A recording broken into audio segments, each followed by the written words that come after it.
Bien, entonces hablemos sobre hipertensión arterial. Empecemos a hablar sobre hipertensión arterial.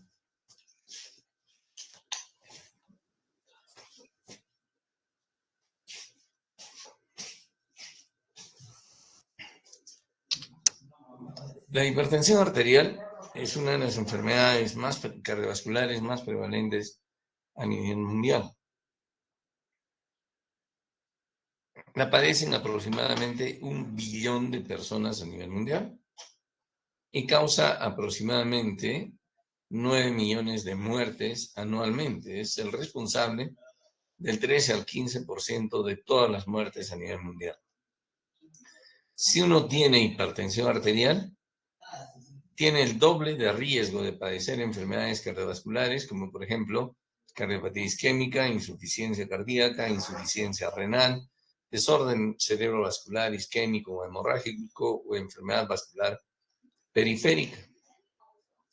La hipertensión arterial rara vez se presenta en forma aislada, muy rara vez. Generalmente se presenta asociada a otros factores de riesgo. Es decir, que muy rara vez tenemos solo hipertensión arterial, sino es mucho más frecuente que tengamos otras condiciones que van a incrementar el riesgo cardiovascular total. Y cuando yo hablo de riesgo cardiovascular total, es el riesgo de padecer todas estas enfermedades que estamos hablando. De eso estamos hablando cuando digo aumenta el riesgo. Por lo tanto, entonces, la hipertensión arterial es la enfermedad cardiovascular de mayor morbimortalidad, la más prevalente y la más discapacitante, ¿no? La hipertensión arterial está presente en a nivel mundial, en todas las poblaciones a nivel mundial, solamente que varía en los diferentes países, la prevalencia varía en los diferentes países y entre las subpoblaciones de cada país, pero, como les digo, está presente a nivel de todas las poblaciones, salvo en aquellas que todavía viven en condiciones muy primitivas y alejadas de la civilización. La presión arterial presenta una evolución conocida. Por ejemplo, comienza a elevarse conforme aumentamos de edad, está relacionada con la maduración, y la presión arterial sistólica antes de los 60 años suele ser mayor en los varones que en las mujeres. Después de los 60 años, la presión arterial sistólica es mayor en las mujeres y el desarrollo de hipertensión es más sostenido y más severo en las mujeres. En cambio, la presión arterial diastólica se incrementa en ambos grupos hasta los 55 años, en donde tiende a disminuir. A partir de esa edad, tiende a disminuir. De manera que la presión diferencial, es decir, la diferencia entre la presión arterial sistólica y diastólica, se incrementa y esto se conoce como presión de pulso. Y esta presión de pulso está incrementada más allá de los 60 años. Esto es más o menos lo que ocurre, ¿no? Y se ha visto que más o menos puede ocurrir a nivel mundial, pero esto ocurre en los Estados Unidos. Tanto la presión arterial sistólica se eleva, es mayor en los varones hasta antes de los 60 años. A partir de los 60 años, el incremento de la presión arterial sistólica es más sostenido y más severo incluso en las mujeres. En ambos grupos, sin embargo, la presión arterial diastólica hacia los 55 años tiende a disminuir. Y ustedes ven este espacio aquí, este espacio se amplía y eso se conoce como presión de pulso, por presión diferencial. Y a partir de los 60 años, la presión de pulso está incrementada. Cuanto mayor sea la presión de pulso, mayor riesgo cardiovascular para ese paciente. De manera que la presión diferencial o presión de pulso es otro marcador independiente de riesgo cardiovascular. En los países desarrollados, la prevalencia de hipertensión es aproximadamente del 30%, más o menos en promedio, porque cada población o subpoblación tiene mayor o menor prevalencia, ¿no es cierto? Y eso equivale, por ejemplo, en un país como Estados Unidos de 200 millones de habitantes, una población de 56 millones de hipertensos, definiendo la hipertensión como presiones arteriales de 140/90 o más, o los pacientes que estén tomando medicación antihipertensiva. En la guía americana define hipertensión con niveles más bajos de 140/90 y por lo tanto su prevalencia para ellos es bastante mayor. La guía europea, en cambio, define hipertensión arterial a partir de este nivel. La prevalencia de la hipertensión se incrementa con la edad, de manera que 2/3 de la población mayor de 60 a 65 años tiene hipertensión arterial. Y como les dije, más o menos se calcula, en la actualidad tenemos 1 billón de pacientes hipertensos, se calcula que para el 2025 la población sea de 1,5 billones de hipertensos a nivel mundial. En Sudamérica o en América Latina probablemente sea México el que tiene mayor prevalencia de hipertensión arterial. Y es muy importante reconocer que la hipertensión arterial es un principal determinante de una serie de consecuencias a nivel de los órganos blancos, ¿no? Las muertes atribuibles a hipertensión arterial varían en estos porcentajes. Como ven ustedes, no son nada bajos, no son nada despreciables. Y a pesar que se ha demostrado que el tratamiento de la hipertensión arterial previene todas estas complicaciones o las disminuye, por lo menos, muy poco porcentaje de la población está tratado, y de estos que están tratados, muy pocos están controlados o adecuadamente tratados. Como consecuencia de la hipertensión arterial, más o menos, y de sus complicaciones, cada hora mueren 12 personas a causa de enfermedades cardiovasculares relacionadas especialmente con hipertensión arterial sistólica. De manera que, por ejemplo, en esta hora que estamos haciendo, a nivel mundial están muriendo 12 personas como consecuencia de la hipertensión arterial. La prevalencia de hipertensión arterial en nuestro país ha aumentado. Lamentablemente, la pandemia no nos dejó hacer el tornasol 3, pero el tornasol 1 que se hizo en 2004 demostró una prevalencia de 23.7% y el tornasol 2 demostró una prevalencia del 27.3%. Incrementamos y es probable que nuestra prevalencia también se haya incrementado. El desarrollo de la hipertensión arterial, como de muchas enfermedades, está en relación a la interacción de la carga genética y diversos factores ambientales. Uno de estos factores ambientales conocidos es el fenómeno de aculturación, es decir, hasta el 60% de casos de hipertensión puede estar contribuido por este fenómeno de aculturación. ¿A qué se debe? Existen una serie de ejemplos de esto. Por ejemplo, los negros que llegaron a Estados Unidos. Actualmente la raza negra en Estados Unidos es la que está más propensa a desarrollar hipertensiones más severas y repercusiones más severas de la hipertensión a nivel de su organismo. Son los que hacen con mayor frecuencia hipertrofia ventricular izquierda, desórdenes cerebrovasculares, insuficiencia cardíaca y falla renal. Son los que hacen las mayores repercusiones cardiovasculares graves de la hipertensión arterial, los negros. Pero estos negros, como ustedes saben, son hijos de los negros del África. Y los negros del África, sobre todo los etíopes, andan ganando cada vez las Olimpiadas, sobre todo en las pruebas de resistencia, ¿no? Los negros del África son flaquitos, delgaditos, y entrenan corriendo, haciéndose perseguir por un león probablemente. Y entonces, pero ellos, en cambio, los negros de Norteamérica son grandazos, obesos, fumadores, etcétera, y entonces desarrollan hipertensión arterial. Otro ejemplo de aculturación es lo que ocurrió en la Segunda Guerra Mundial.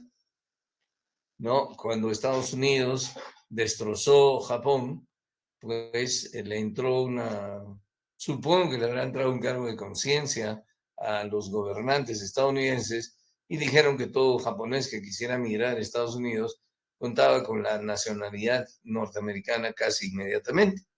Muchos japoneses migraron a Estados Unidos y los japoneses que en Estados Unidos no sufrían ni de hipertensión, que en Japón no sufrían ni de hipertensión, ni de infarto de miocardio, ni de cardiopatía isquémica, cuando mudaron a Estados Unidos, con los cambios en la cultura, comenzaron a fallecer de complicaciones de hipertensión y de cardiopatía isquémica. Otro ejemplo de eso son los indios Pima, que vivían entre la frontera de Estados Unidos y México.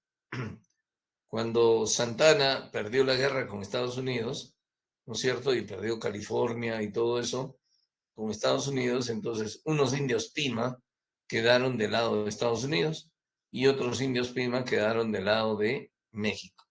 Los indios Pima que quedaron del lado de México siguieron flacos, desnutridos, abandonados por el gobierno, mientras que los indios Pima que quedaron del lado de Estados Unidos los recluyeron en reservaciones, pero les dieron todo, ¿no? O sea, aquí tú creces, vives y te desarrollas y mueres. Y los indios Pima del lado de México, como les digo, son delgados, flaquitos, no tienen hipertensión, no tienen diabetes. Mientras que los indios Pima del lado de México son indios grandes, obesos, gordos, diabéticos, sedentarios. Entonces, un gran cardiólogo, un gran maestro que yo ya conocí, que me enseñó a mí, que considero que fue, digamos, uno de los mejores maestros de la cardiología en el Perú, el doctor Gamboa decía que la naturaleza nos cría y la culturaleza nos mata, ¿no es cierto? La naturaleza en realidad quisiera que nosotros continuemos así, casi nadie camina, nadie hace dieta, el Homo sapiens, y la culturaleza pues nos vuelve así, ¿no? Esto es lo que soñamos ser o convertirnos en ser, ¿no? Nuestra Coca-Cola, nuestra comida chatarra, resulta que somos obesos y lo que seguiría aquí siempre digo que sería un cerdo. Entonces es muy importante tener en cuenta los factores ambientales. Ahora, no todo es culpa de nosotros, pero es culpa del hombre sí, porque incluso la polución ambiental se está correlacionando con el desarrollo de enfermedades cardiovasculares, entre ellas la hipertensión arterial y el estrés, ¿no? Dentro de estos factores ambientales, por ejemplo, el consumo de sal está muy relacionado con el desarrollo.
Dentro de estos factores ambientales, como les mencionaba, está el uso excesivo de sal o el consumo excesivo de sal. Como dice en la diapositiva, hasta el 30% de los casos, 3 de cada 10 casos, se explican por un consumo excesivo de sal. De modo que por lo menos hay que permitir que el paciente solamente consuma 6 gramos de sal al día, que es el consumo mínimo útil fijado por la OMS. La sal es necesaria, no es necesario prohibir absolutamente la sal o ser muy drásticos con la sal, pero el exceso de sal es lo que nos hace daño. Entonces es muy importante evitar el consumo de sal en exceso en los pacientes, o en todo caso la sal es parte del problema del desarrollo de hipertensión arterial. La obesidad obviamente es parte del problema del desarrollo de hipertensión arterial. La obesidad favorece la resistencia a la insulina, que como veremos posteriormente es parte de la fisiopatología de la insuficiencia de la hipertensión arterial. La obesidad favorece un aumento de la actividad del sistema nervioso simpático. La obesidad favorece un estado crónico inflamatorio del endotelio. De hecho, el estado crónico inflamatorio del endotelio favoreció que en la última pandemia de COVID-19 quienes eran pacientes de riesgo y no soportaban la infección eran precisamente los obesos, porque sobre el estado previo inflamatorio que tenían venía el COVID y les producía mayor inflamación y fallecían. Entonces, la obesidad también favorece hipertensión arterial. No, esto no significa que todo obeso vaya a ser hipertenso, sino que todo obeso sí tiene riesgo de desarrollar hipertensión arterial. Otra cosa que favorece hipertensión arterial es el sedentarismo. El sedentarismo nos ayuda a combatir no solo la obesidad, perdón, el ejercicio nos ayuda a combatir no solo la obesidad, sino también que el ejercicio mejora muchísimo la función endotelial, ¿no? Ahora, lamentablemente, los niños, esto es lo que hacen. Están pegados o al celular o están pegados al control remoto. E incluso en la última pandemia han estado pegados pues a la laptop para poder asistir a sus clases. Hacen muy poco ejercicio, tienen las piernas del grosor de los brazos o viceversa, y entonces hacen muy poco ejercicio y lo que tienen más desarrollado es su pulgar. De manera que el sedentarismo es un problema que también favorece hipertensión arterial y es parte de nuestro desarrollo. Otra cosa que favorece en la hipertensión arterial es el alcoholismo, ¿no? No se sabe exactamente por qué mecanismo el alcohol favorece hipertensión arterial. Lo cierto es que, al igual que insuficiencia cardíaca, el alcohol favorece hipertensión arterial, probablemente favoreciendo la descarga simpática más o menos continua que ocurre al ingerir alcohol debido a la hipoglicemia que al día siguiente se desencadena y el paciente desarrolla hipertensión arterial. Además, que no olviden que el alcohol es un tóxico directo del corazón. El tabaco también, al igual que en insuficiencia cardíaca, en el cual hemos dicho no debemos fumar porque el tabaco no sirve para nada. Obviamente, aquí también tengo que repetirles lo mismo. El tabaco no sirve para nada, solamente sirve para matarnos, ¿no? Estudios económicos, por ejemplo, para matarnos y para ponernos pobres. Estudios económicos, por ejemplo, demuestran que si un joven ahorra todo lo que consume en tabaco por más o menos unos 10 años, posteriormente se puede comprar un Porsche, un carro. Si ahorra, en vez de comprarse el cigarro, va y pone esos centavos en el ahorro, es muy probable que después pueda comprarse algo. Observen solamente lo que una persona le regala durante parte de su vida a unas empresas que lo único que hacen es matarnos. Disculpen lo borroso de la diapositiva, pero me pareció interesante tener esto. Observen todos los efectos deleterios que tiene el fumar. Por eso yo siempre digo que si alguno de ustedes fuma, debe poner las barbas en remojo, debe poner en cuestionamiento vuestro cociente intelectual y no estudiar medicina porque algo está fallando. El cigarro aumenta el estrés oxidativo, disminuye la actividad del óxido nítrico, aumenta la resistencia a la insulina, aumenta la actividad nerviosa simpática, promueve síndrome metabólico, ¿no es cierto? Promueve hipertensión arterial, una serie de arritmias, y nos lleva tanto a la insuficiencia cardíaca como a la hipertensión arterial. De manera que fumar no es bueno. Yo siempre, no sé si ustedes antes veían en Plaza Vea un aviso de una chica muy guapa, ¿no es cierto?, de que salía fumando Lucky Strike. estaría fumando ahí estaban en las cajeras, estos pósters de esta chica, estas fotos de esta chica, y entonces y decían, because I can. Yo siempre digo, abajito yo le podría aumentar, because I can significa porque yo puedo, ¿no es cierto?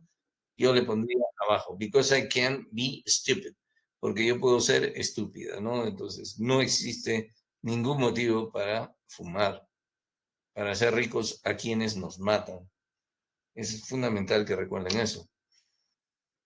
Ahora, siempre hago la misma pregunta. Los que ya han llevado el curso, por favor, manténganse callados y pido que, por favor, los que recién están llevando el curso, intervengan. La pregunta es la siguiente. ¿Ustedes qué creen? ¿Que la hipertensión arterial es de los estratos, es una enfermedad de estratos sociales altos o bajos?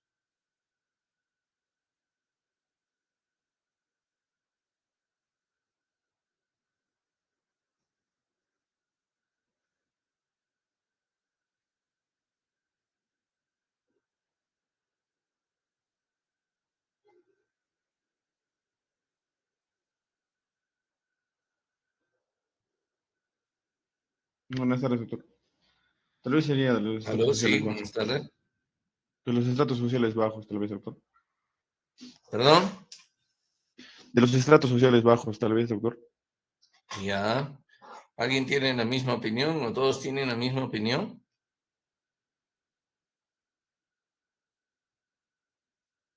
¿No hay ninguna opinión en contra?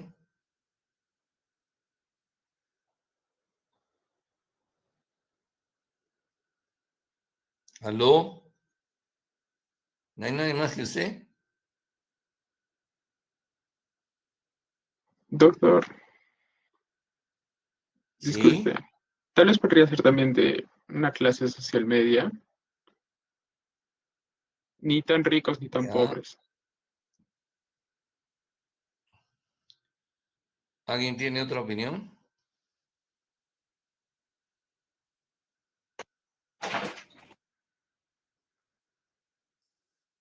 ¿No hay ninguna otra opinión?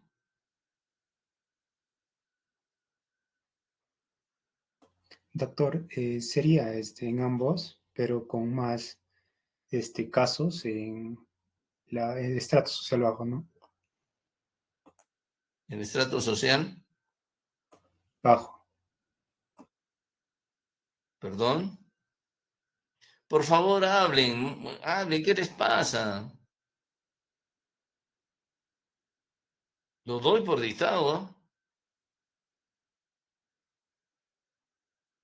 5, Ah, 4. podría ser en los estratos altos debido a que pues No le escucho se bien, doctora. alimentan mal. No le Que escucho bien, doctora. No le he escuchado, doctora. sí, que digo que podrían ser en clases acomodadas, en los estratos altos. Ya. Bueno, entonces lo primero que tengo que decirles es que ustedes tienen que dejar sus prejuicios. ¿Ya? No es ni más en los estratos bajos, ni más en los estratos medios, ni más en los estratos acomodados. Entonces tienen que dejar sus prejuicios. Y la única forma de dejar sus prejuicios es estudiando, leyendo, sabiendo e interviniendo. Entonces, la diapositiva está para decirles que la hipertensión arterial es universal, que afecta tanto los estratos sociales altos, medios como bajos. Y que probablemente sea a los estratos bajos a los que olvidamos más. Pero la hipertensión arterial afecta a todos los estratos. Y como médicos, nosotros tenemos que olvidarnos de nuestros prejuicios y cuando ustedes sean médicos, atender con la misma diligencia a una persona de estrato alto como de estrato bajo. Nuestra obligación es atender a las personas sin distinción de raza, sexo o condición social. Es muy importante eso. Hay que tener en cuenta que la hipertensión arterial se presenta también en los estratos sociales bajos, que no porque sean pobres no van a sufrir de hipertensión arterial. De hecho, en los estratos sociales más bajos, la preeclampsia es más frecuente. Y la preeclampsia está relacionada, es la primera causa de bajo peso al nacer. Y el bajo peso al nacer se correlaciona con el desarrollo de hipertensión arterial en la vida adulta. Así que por favor lean, intervengan, no estén muertos, sobre todo los que no han llevado. O sea, es una decepción, disculpen que les digan, falta de iniciativa de vuestras partes para intervenir. Tienen que intervenir, tienen que hablar, tienen que preguntar, tienen que saber. Si no, todo el déficit que nos ha traído la pandemia se multiplica, como ha ocurrido. ¿Ya? Y la otra parte de esto, esta es una frase de Albert Einstein. ¿Saben quién fue Albert Einstein? No. Sí, ¿Alguno de doctor. ustedes Sí, doctor. Albert Einstein?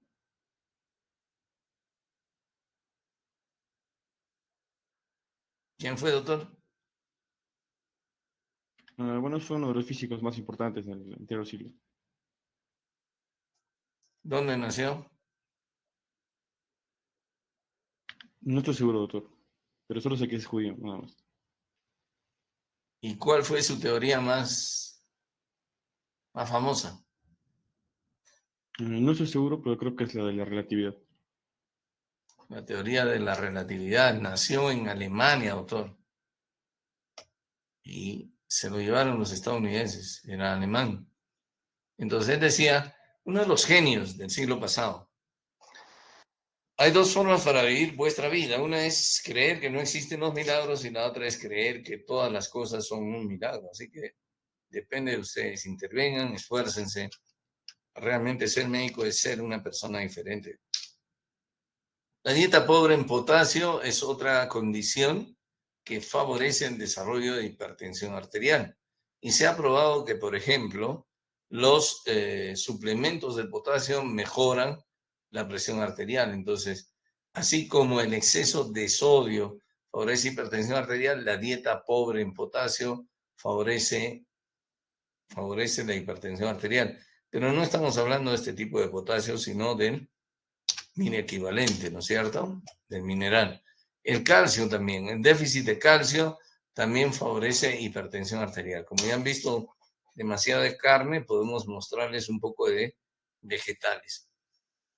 Sin embargo, a diferencia de los suplementos de potasio que sí parecen funcionar para favorecer el control de la presión arterial, los suplementos de calcio no funcionan. No funciona. Sin embargo, puede ser útil el saber esto por el hecho que muchas mujeres, por ejemplo, muchas mujeres posmenopáusicas sufren de osteoporosis. Ellas deben recibir calcio y algunas se preocupan porque el calcio les eleve la presión. Todo lo contrario, el calcio no eleva la presión, aunque tampoco está probado que su suplemento reduzca o ayude por lo menos a reducir la presión arterial. De modo que ustedes ya tienen algunas medidas naturales, porque muchos de sus pacientes me preguntarán, ¿y qué medidas naturales debo ejercer para tratar de controlar mi presión? Y ustedes ya tienen algunas en vista, ¿no? Otra situación es el desarrollo del estrés. El estrés emocional favorece hipertensión arterial. Favorece hipertensión arterial. No es que lo ocasione, no es que sea la causa, pero es otra condición que favorece empeorar la evolución de la hipertensión arterial. El estrés tiene repercusiones biológicas, por ejemplo, eso ya se ha visto, ¿no? La sobrevida de los pacientes con cáncer, por ejemplo, es menor cuando no saben controlar su estrés. Las infecciones micóticas son más frecuentes con el estrés emocional. Y de igual forma, el estrés favorece el desarrollo de hipertensión arterial y con esto existen en otros países para manejar la hipertensión arterial equipos de terapeutas. O sea, el manejo de la hipertensión arterial no es exclusividad del cardiólogo, del nefrólogo. El manejo de la hipertensión arterial es un manejo en equipo. El médico general tiene que saber manejar bien la hipertensión arterial porque es imposible que los cardiólogos cubramos más de, como hemos visto a nivel mundial, 1,5 billón de pacientes hipertensos. 1,5 billones quiere decir 1.000 millones y medio, 1.500 millones de personas. Entonces, 1.000 millones, ¿no? De manera que es muy importante que ustedes como médicos generales también sepan esto, ¿no? En otros países, como les decía, existe un equipo para manejar y ese equipo está constituido por el médico, por la enfermera, por la asistenta social y por el psicólogo que le ayude al paciente a controlar o a desarrollar técnicas antiestrés. La enfermera se encarga de proporcionar la medicación, el médico se encarga de evaluar y de tratar al paciente y la asistenta social se encarga de ver si tiene problemas y de comprobar de que haya tomado su medicación. En otros países, como les digo, existe un equipo que trata al paciente con hipertensión arterial, con el fin de combatir factores como el estrés. La diabetes. Casi no hay paciente diabético que no sea hipertenso. Muy pocos pacientes diabéticos, tanto diabético tipo 1 o diabético tipo 2 especialmente, no desarrollan hipertensión. Muy pocos. La mayoría de los pacientes diabéticos son hipertensos. Por otro lado, los pacientes diabéticos que no son hipertensos tienen mayor riesgo de desarrollar hipertensión en algún momento de su vida. Y los pacientes hipertensos que no son diabéticos también tienden a desarrollar hipertensión arterial en algún momento de su vida. De modo que la relación entre hipertensión y diabetes es mutua. Los pacientes hipertensos que no son diabéticos tienden a desarrollar diabetes en algún momento de su vida y los pacientes diabéticos que no son hipertensos tienden a desarrollar hipertensión en algún momento de su vida. Esta relación es muy frecuente y además es muy mala. Es muy mala. El paciente hipertenso con diabetes tiene mucho mayor riesgo, el doble, de desarrollar las complicaciones cardiovasculares que hemos hablado. Es decir, tiene mucho mayor riesgo cardiovascular. Si la hipertensión por sí sola duplica el riesgo de desarrollar DCB, insuficiencia cardíaca, cardiopatía isquémica, etcétera, el hecho de que el paciente hipertenso sea diabético, además, añade 2 veces más el riesgo. Es decir, el paciente hipertenso y diabético, su riesgo es 4 veces mayor de desarrollar complicación. La asociación entre hipertensión y diabetes es una asociación muy mala, especialmente para el riñón, y estos pacientes tenemos que cuidarlos muy, muy de cerca. Y lo otro es la hipertensión arterial e insuficiencia renal. Nuevamente, casi no hay paciente hipertenso que no tenga, casi no hay paciente, perdón, con insuficiencia renal que no tenga hipertensión arterial. Casi no hay. Y la hipertensión arterial en estos pacientes, la mayoría de veces es dependiente de volumen, ¿no? En el resto de los pacientes en los cuales la hipertensión arterial no depende del volumen o no se puede controlar con un buen manejo del volumen, en el resto de ellos, lo que se sabe es que la hipertensión depende de un incremento de la actividad del sistema renina-angiotensina. Por eso es que en ellos se debe utilizar preferentemente fármacos que bloqueen el sistema renina-angiotensina. Tanto la hipertensión arterial como la insuficiencia renal están ligadas. La insuficiencia renal produce hipertensión arterial, al igual que diabetes. Casi no hay paciente con insuficiencia renal que no tenga hipertensión, así como la hipertensión arterial produce insuficiencia renal. Entonces, la hipertensión es un factor de riesgo importante para el desarrollo de insuficiencia renal. De manera que, lamentablemente, podemos encontrarnos y no podríamos decir que es raro que no nos encontremos con un paciente que, además de tener hipertensión, fuma, que es obeso, que tiene el colesterol alto, que es sedentario y es diabético. Lamentablemente, y digo lamentablemente, no podemos decir que esas condiciones son raras. Es muy frecuente que nos encontremos con un paciente que fuma, que es obeso, que es dislipidémico y es sedentario. Y observen, y además de repente es diabético, y observen si tiene todas estas condiciones, si mi paciente es hipertenso, diabético, dislipidémico, y además fuma, el riesgo es 42 veces mayor. ¿El riesgo de qué? El riesgo de sufrir desorden cerebrovascular, ya sea isquémico o hemorrágico, el riesgo de sufrir infarto de miocardio, falla cardíaca, el riesgo de sufrir insuficiencia renal o el riesgo de quedarse sin piernas por tener enfermedad arterial periférica. Entonces, es muy frecuente que ustedes tengan en cuenta todas las condiciones que acabamos de hablar y que desde el punto de vista ambiental favorecen el desarrollo de hipertensión arterial. Bien, yo creo que nos quedamos ahí. Si ustedes tienen alguna pregunta, con todo gusto. Gracias por su atención.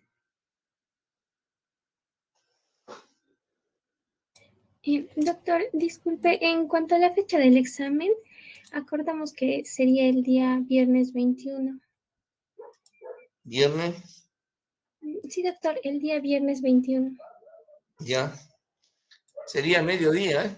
A las 12. ¿No podría ser en nuestro horario normal, doctor? No, porque hay que conseguir el aula. Y el aula tendría que ser en la facultad. ¿Ya? Tienes que hablar con el señor Manuel. Está bien, doctor. Ya, entonces el viernes 21. ¿Alguna otra contingencia? No, doctor. Ok, entonces nos vemos el día lunes. Hasta el día lunes, doctor. Chao. Hasta lunes, doctor. Gracias. Chao.